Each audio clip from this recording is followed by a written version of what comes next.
There was this boy I met 5 weeks ago who had not come. He is 8 years old, hasn't come out of the house since he was young, which is quite long because of his anxiety. So I went to meet him. I went to his house. And on that day, after 15 minutes of just having a chat to him, I was able to take him to water workshop. Wow. I was able to take him to a cafe. I was able to take him to, what was the other? Time Zone. So all these places that are loud and boisterous and quite, lively. He was so amazed because he's never been to water workshop. So that's his first time? That was his first time coming out, yeah. So the mom, the family were quite worried. They didn't think it was ever going to happen because that was day one. And naturally, when I showed up, they thought, oh my God, this is definitely not going to happen. Yeah. And I just sat on the floor, started having a chat. I told him about all these possibilities of places we could go. That's one of the things we can do, that they've been in the movies and so on. You're going to love the prop. And then there's this arcade place and so on. And he just opened the door and took a peek. And I looked at him and said, yeah, if you want to see it, our van is outside. You can go for a ride. You can stay close to me as much as you want, and we can do this. So just the two of you? Just two of us. Wow. For the first time? For the first time. 8 years in his life. He was 8. And he came with me. It was brilliant. I loved it. We got a free cake as well at one of the restaurants that we went to. So, and yeah, it was so nice to actually be able to do that for this young boy. And like I said, every young person needs a starting point. I think for him, the biggest curiosity was my hair. He's never seen any person with my kind of hair. With the drag. So he actually loved touching it. He asked if he can touch it. I said, yeah, sure. And he was touching. He says, how did you do this? I said, it just grew. And then I tied the ends. And then I said, where the lines are once upon a time where it started. And it just grew right out. And he was like, wow. He says, can I get my hair like that? I said, well, we'll have to give it a good effort if you want to get your hair like that. So I've seen your reviews. They're amazing. Like, you're doing anger management and stuff like that. I've seen that having a principal good reviews, like, wow, this is something different, you know? So heading towards that, just give me an example maybe. How do you manage if there's a child who has anger, for certain reason, regardless of what reason that will be? If they're in your center, how do you think if suddenly the child becomes overwhelmed and now the child cannot manage could be their internal feelings or something and becomes overwhelmed? How do you look? Yes, they have a different brain pattern. Yes, they have a different way of doing things compared to you as an individual. But excluding them does not make it better. It doesn't make it better. You're telling them something, which is they're not needed, they're not wanted, and they're not, you don't care about their existence. Right. And you can't be telling a child that because you create doubt within them. And it's wrong. It's absolutely wrong. And I say adults or social development agencies out there who are still doing it should be ashamed of themselves. And schools, in fact, should really be ashamed of themselves to actually sit there and think that the wise thing to do is remove a child because they feel they can't cater for the need. Yes, you can. Just have to make one or two changes there. And the changes can be restored at a later date once the child is integrated fully. Because the idea is giving them time and support to go with the flow. It's like a wave. Yeah? And in order to fall within the pattern of the wave, when you go into that wave, it will be difficult to follow the pattern. But eventually, you will follow the pattern. I mean, I've looked at many people and the way they handle most of these children. They seem to be using the same tactics every time. In our case, it depends on what we know about the child. It also depends on what the child really needs and what has caused the problem. So you don't just assume that a child has got angry for the sake of getting angry. Children get angry for a reason. It could be something that may be small, that can be resolved, and it could be a misunderstanding. A lot of things that happen between children, it's always a misunderstanding. And usually children don't even know how it even started. Once upon a time, it could start off as a small game that they were playing, and then all of a sudden it takes a quick turn, and then things just go sour. And it happens. It's very normal. But when you have a child who perhaps may have had, for whatever reason, has had a history of anger difficulties, challenges, and so on, then immediately people jump to conclusion. And I think that's a terrible mistake. It's a terrible, terrible, terrible mistake that people unfortunately impose on young people. So our pride lens, everyone is welcome. Our pride lens, bullying is not acceptable in any shape or form. We've educated these young people to simply behave like that. Everything to do with young people, whether they're neurodiverse or neurotypical, makes no difference. They're still children. They do what children do. Children don't wake up in the morning and decide to go and hurt people. They don't act like that. It's not a norm of children. That is something an adult would do because that's something they've pre-programmed or pre-planned. Young people don't think like that. Young people play. When things go wrong, you educate them on how to play nicely, rather than assuming one is a bully and the other is not. Do you know what I mean? So I think we as adults, we've gone a bit overboard on classifying children as bullies. These so-called children who perhaps may be bullies, they did not grow up, they were not born bullies. They changed into one because for two reasons in my opinion. One, because they were not educated to do better, and two, because of the labeling. When you label a child as a bully long enough, it will be a bully. There you go. So in this case, if you have a young person who has a medical condition, you can't force the environment to meet the young person. You must educate the young person to adapt to that environment, because the environment is not about to change. Because what the environment is doing, the environment will move at the pace that it wants to go. So technology, for example, if you decide, right, technology is the problem, you can't decide, right, no more technology. You can imagine what will happen in the world if you take away technology. It will cause chaos and panic and so on and so forth. So there are certain things you just can't change. It's like moving backwards then. Precisely. Everyone will feel you're moving backwards. So you can't just take it away. But what you can do is train the young person to get a handle or a hold of the challenges that are changing around them. Because it's more than possible. And if we can educate and teach the young person how to manage the situations on the outside, life will be as normal as you want it to be. And easier perhaps to parents. Much easier. Exactly, yes. Much, much easier. I mean, if you choose to be a parent, life will only be easy if your family is going through an easy period. But then, as you know, life sometimes throws a bit of a curveball here and there, which happens. So therefore, as human beings, one of the things human beings are very good at is adapting to changes. We often change our environment to meet what we need. But in this case, as you can see, we need to adapt ourselves back to what the environment requires, rather than the other way around. They want the young person to change, but the young person can't change. The young person, especially, may have certain conditions that prevents them from changing, because let's be honest, that change has already happened for them. So in this case, for most young people, especially young people who have certain medical condition like autism, I believe they actually have. They may have taken. I believe they may have taken the next step in our evolution. Their senses are a lot more heightened. They seem to be a lot smarter.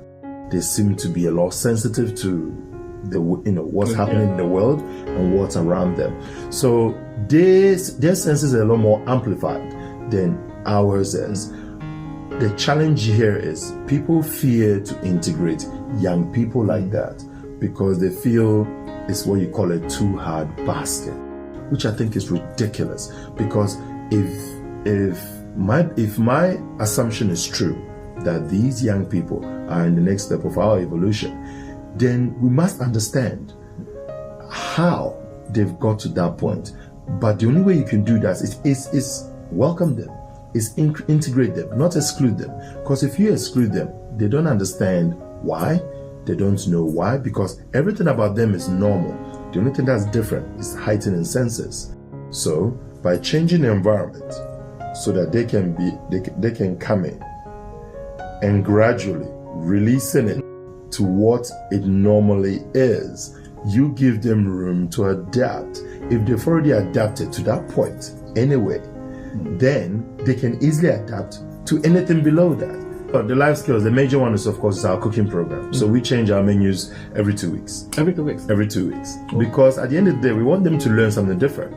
You can't teach a child to cook the same menu for the rest of their... Again? You know what I mean? Yeah. They'll be bored of it. It's ridiculous. Yeah. You know, there are millions of different recipes. I mean, how many cooking books are there? You see what I mean? Yeah. They're there. So every 2 weeks. And the reason why we allow for every 2 weeks is because 1 week is the introduction. And the following week is to give them a chance to really have a go at it. So the first week, they do have a good go at it. But the second week, repeating that same menu makes the memory stick. Right. Do you see what I mean? Yeah. So it makes that menu, taught them, stick. Then you go on to the next menu and so on. So every 2 weeks.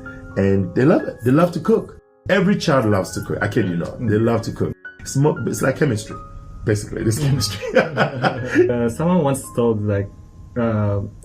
you can't buy happiness with money, but I think they just don't know where to shop. So I was just adapting. Oh yeah, maybe they just don't know where to shop. That's why they couldn't find happiness. Well, you can't. I mean, let's be honest. What is money? Money is currency. It's a piece of paper that has some sort of value. And face. If you look at a person who has money, the question is, are they happy? Can they go outside and buy that happiness? Say they buy something that makes them happy. How long would that happiness last?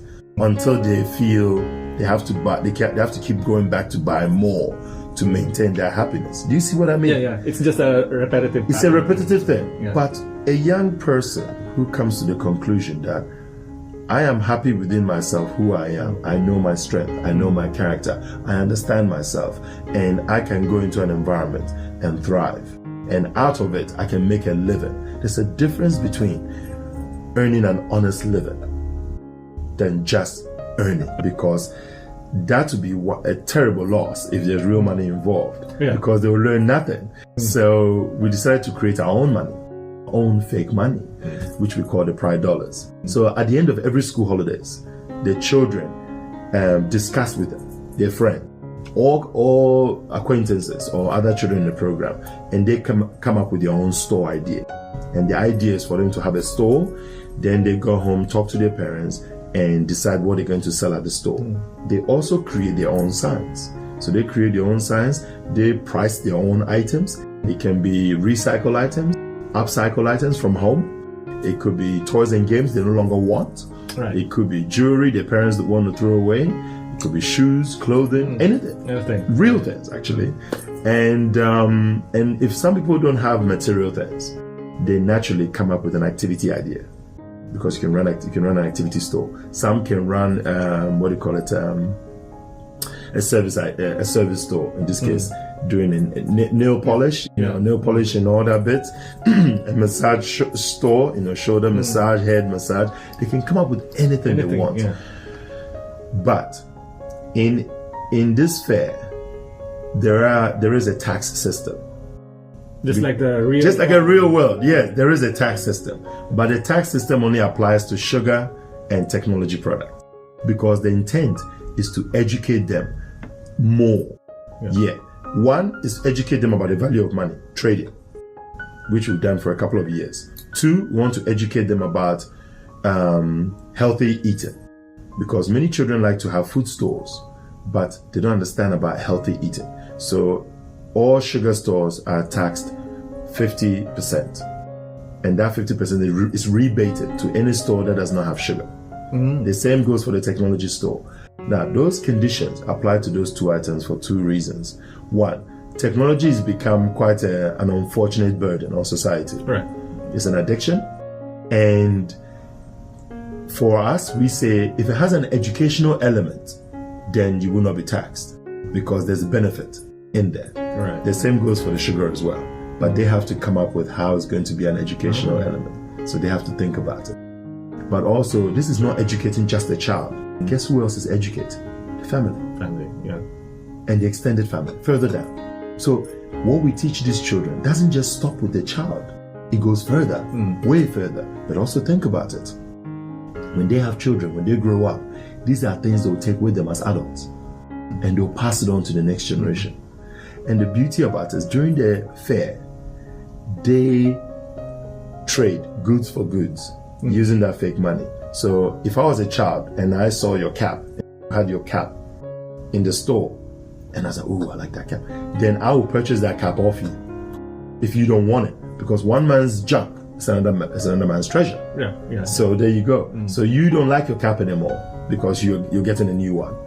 And you put it on the store, and I can buy it off you. So instead of the children getting the parents to buy them things, they get it from other people. Yeah. There you go. And they get to decide on their own. Exactly. Right. It's a recycling idea. It's a simple recycling idea, but turning it into an activity, and the activity is a fair. And then at the end of the fair, now this is what you're gonna like.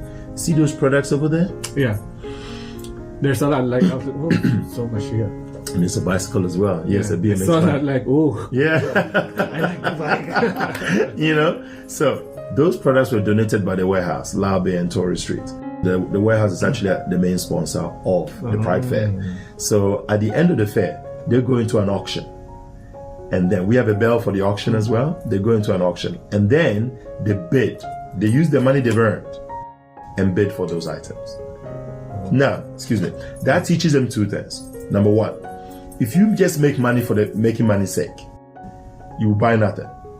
You have so much money, but you will not enjoy life. Right.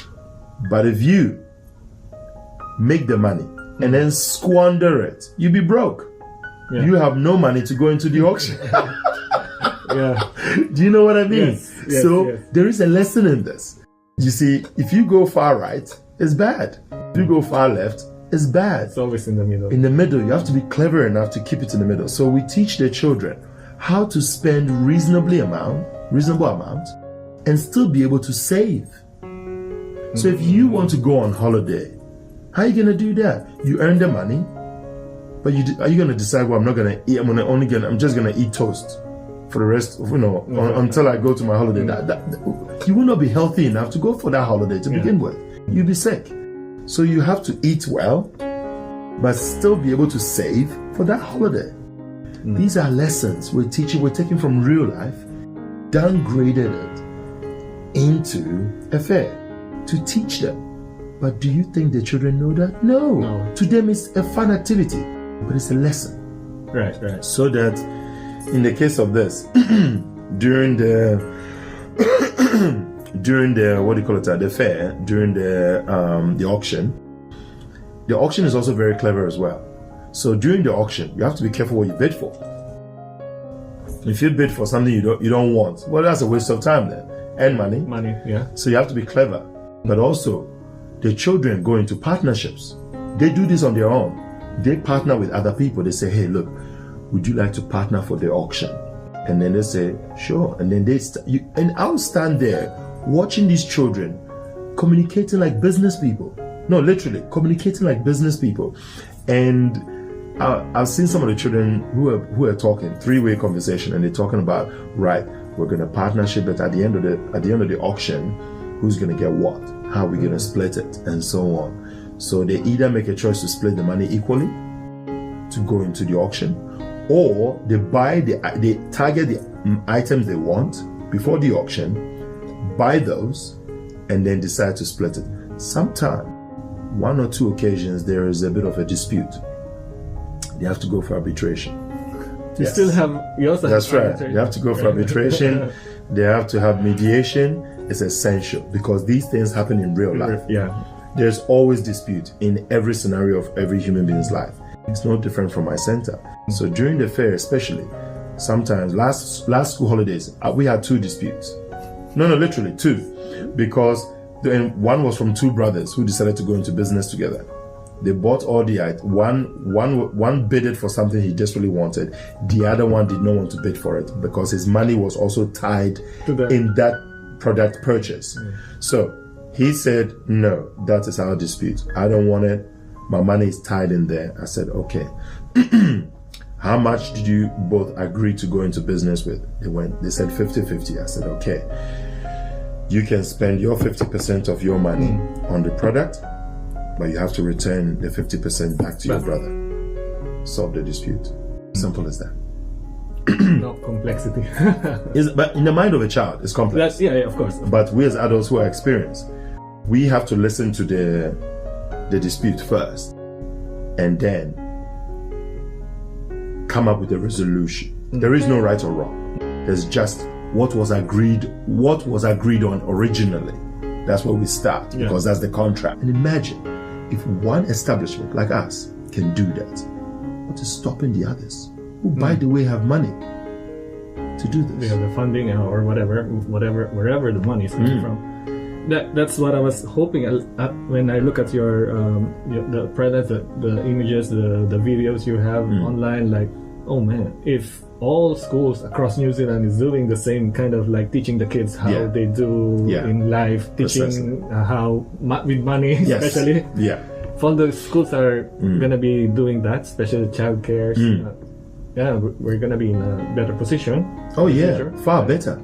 Far better. And you know, these things are possible. It's more than possible because I've proven it is possible. I think people need to be a lot more open to young people. They need to see young people for what they are. Young people. That's it. End of story.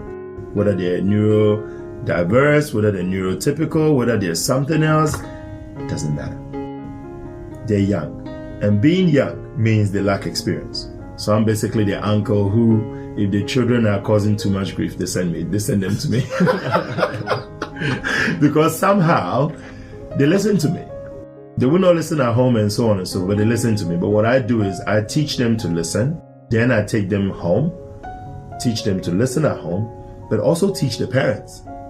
We take the children on an adventure program where the Upper Heart one, for example, the Upper Heart edition, they did whitewater rafting, they did abseiling, right, and they did a lot of adventure program, which was quite exciting. And then the one we just did recently, which is the Pororua one, they did go-karts. They went to a train yard. There was a private collector. Went to see their trains. About 38 trains he had there. We went to the trampoline park. And we went to the restaurant and had 3-course meal. It was really good. So they leave on a Friday and then they come back on a Sunday. So during that period, parents can choose to do whatever they want. They can spend time with other family members, to go on a date, relax.